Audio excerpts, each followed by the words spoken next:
مشرقی پاکستان کے حوالے سے بتایا گیا ہے، فال آف ڈھاکہ کے حوالے سے جو روایتیں داستانیں گھڑی گئی ہیں وہ سب کچھ جھوٹ پر مبنی تھی. اس کو ذمہ دار ٹھہراتی رہی کہ صاحب وہ ہمارے 93,000 فوجی ہتھیار ڈال دیے. یہ سب بات آپ کو ہم بتا چکے ہیں کہ وہاں پہ صرف 32,000 فوج تھی، 93,000 تو تھے ہی نہیں. تو ہتھیار کس نے ڈالی؟ سیکنڈ ورلڈ وار کے بعد سب سے بڑا ملٹری سرنڈر یعنی کہ 93,000 فوجیوں نے اپنے ہتھیار پھینکے ہندوستان کے سامنے پاکستانی فوجیوں نے. بھارت نے آج تک پاکستان کے وجود کو تسلیم ہی نہیں کیا، اور حقیقت ہے کہ تسلیم نہیں کیا. ان کی سب سے بڑی ذلت اور خواری اسی بات کی ہے کہ ان کی بھارت ماتا کے ہم نے ٹکڑے کر کے پاکستان بنا لیا تھا. 1 کروڑ ہندوؤں کی پاپولیشن کو بارڈر کراس کر کے ہندوستان جانا پڑا، جہاں اتنا بڑا ریفیوجی کرائسس پیدا ہو گیا. ظلم و زیادتی پاکستان میں ہر جگہ پہ ہے. تو this is a lose lose game. Everybody lost. No doubt that India one.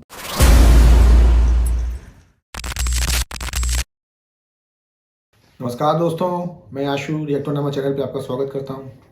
دوستوں جیسا کہ آپ جانتے ہیں کہ آج 16 دسمبر ہے. دوستوں 16 دسمبر ایک بار پھر سے آ چکا ہے، اور ہر 16 دسمبر کی طرح اس 16 دسمبر میں بھی پاکستانیوں کی سینے میں جوردار درد ہو رہا ہے. جیسا کہ آپ جانتے ہیں کہ 16 دسمبر 1971 کو بھارت کی بہادر سینا نے پاکستان کی سینا کو ہرا کر پاکستان کے 2 ٹکڑے کیے تھے.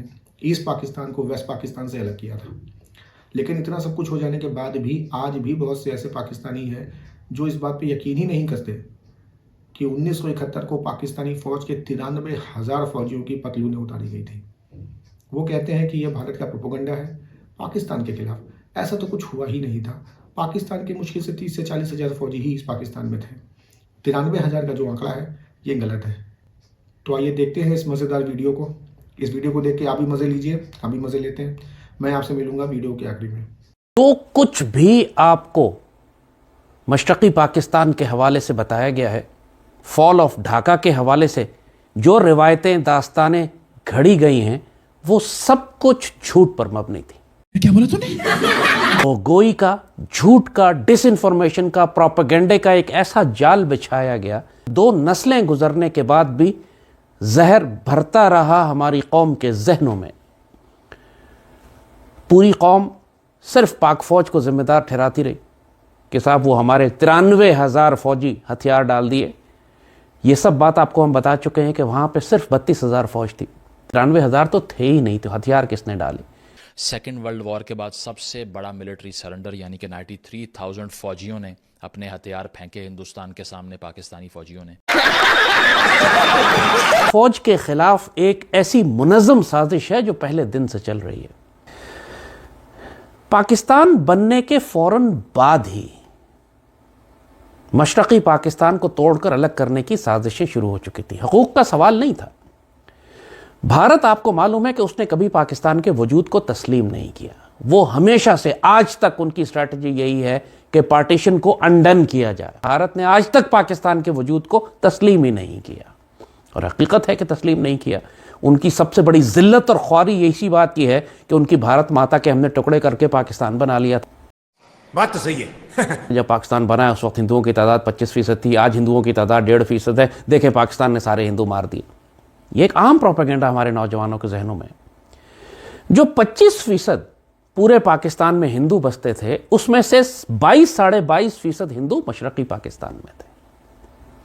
اس لیے جب مشرقی پاکستان الگ ہو گیا پاکستان سے تو مغربی پاکستان میں پھر 1.5% ہندو ہی بچے. پاکستان نے مار نہیں دیے. جہاں تک پاکستان کا تعلق ہے، ایوب خان نے 1958 میں پاکستان کا اقتدار لیا، اور 4-5 سال کے اندر ہی پاکستان کی شکل ہی تبدیل ہو گئی. دنیا یقین نہیں کر رہی تھی کہ یہ پاکستان جس رفتار سے ترقی کر رہا تھا. سازش یہ تھی کہ 60s کے دور میں دشمنوں نے دیکھ لیا یہ بات کہ پاکستان جس طرح ترقی کرتا جا رہا ہے، اگر اس کو نہ روکا گیا تو یہ عالمی طاقت بن جائے گا اگلے 10-15 سال کے اندر. اور 65 کی جب جنگ ہوئی ہے تو اس کے بعد ظاہر ہے پاکستان آرمی کی عزت آسمان پہ تھی پوری قوم میں. 2 کیریکٹرز کا انتخاب کیا، ایک مشرق میں مجیب الرحمان کا اور مغرب میں ذوالفقار علی بھٹو کا. اور جو آبجیکٹو اچیو کرنے تھے وہ یہ تھے کہ پاکستانی فوج کی جو عزت ہے قوم میں اس کو خاک میں ملا دیا جائے، مٹی میں ملا دیا جائے. ایوب خان کی سب سے بڑی غلطی یہی تھی کہ بھٹو پہ اعتبار کیا. یہ بھٹو کو اپنا ڈیڈی کہا کرتا تھا، اپنا باپ. اس سے چند سال پہلے 1962 میں